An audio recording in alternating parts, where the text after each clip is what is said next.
Mes BG, comment ça va? C'est votre gars Selfmade. Aujourd'hui, on se trouve pour une nouvelle vidéo. Comment avoir plus de conversations avec la femme ou les femmes que tu convoites. Je vais commencer par les choses que tu ne dois pas faire. Ensuite, je vais enchaîner avec les choses que tu pourras faire par la suite. Déjà, la première chose à ne pas faire, si tu sens que la conversation n'est pas fluide entre vous, si tu sens que c'est toujours toi qui dois relancer, si tu sens que c'est toujours toi qui dois faire le premier message, le premier pas, tu sens que tu n'arrives pas à créer de lien, pas d'alchimie, pas de feeling, next. T'es pas animateur, t'es pas en train de passer le BAFA. N'oublie jamais qu'une conversation, c'est un échange entre deux personnes. Deuxième des choses à ne pas faire, les questions bateau sans impact émotionnel. Tu fais quoi? T'étais où? T'as fait quoi aujourd'hui? Et la personne, elle te répond, rien, je suis chez moi. Rien, je suis avec mes potes. Rien, je suis avec ma famille. Rien, je suis dans mon lit. Il n'y a même pas de et toi, next aussi.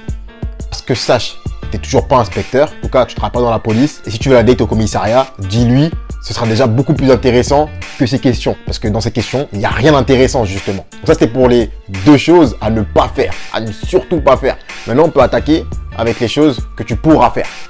Je préfère t'arrêter tout de suite. Si tu penses que je vais donner des pick-up lines toutes faites ou des phrases toutes faites que tu dois dire à certains moments de la conversation, c'est pas ici que tu vas trouver ça. Moi ici, je prône l'authenticité et le fait d'avoir une véritable conversation avec la personne en face de toi. Si je te donne des phrases toutes faites et des pick-up lines, déjà de 1, ça va pas t'aider.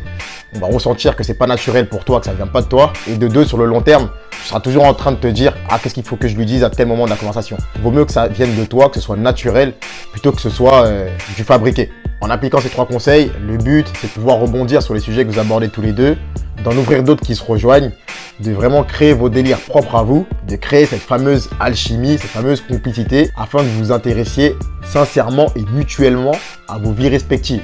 Suis bien les conseils que je vais te donner, je pense que ça va t'aider non seulement en séduction, mais aussi dans tous les domaines de la vie. Point numéro 1, aie des passions et un objectif de vie à accomplir.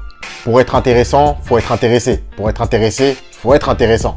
Tu vas voir que si tu es passionné par ta vie, tu vas naturellement t'intéresser à celle des autres. Et les conversations que tu vas avoir, elles seront beaucoup plus fluides et sans forcer. Les gens les plus passionnés et les plus passionnants, c'est ceux qui s'intéressent le plus à la vie des gens de manière sincère. Donc point numéro 1, aie des passions et un objectif de vie à accomplir. Point numéro 2, ça rejoint le point numéro 1, mais ouvre ton esprit.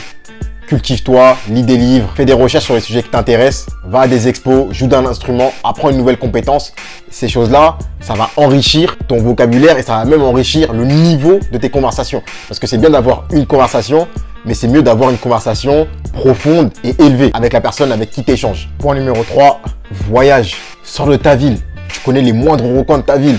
La piscine, le city-stade, la mairie, ton ancien collège, ton ancien lycée. Ouvre-toi au monde. Et si tu peux partir seul, c'est encore mieux. Le fait de voyager, surtout seul, ça va te permettre de converser avec des gens de tout type d'horizon. Ça veut dire que quand tu vas parler avec une personne qui te plaît, naturellement, tu auras des petites histoires, des petites anecdotes sur lesquelles tu vas pouvoir rebondir avec les sujets qu'elle aborde avec toi. Si t'en veux plus, abonne-toi.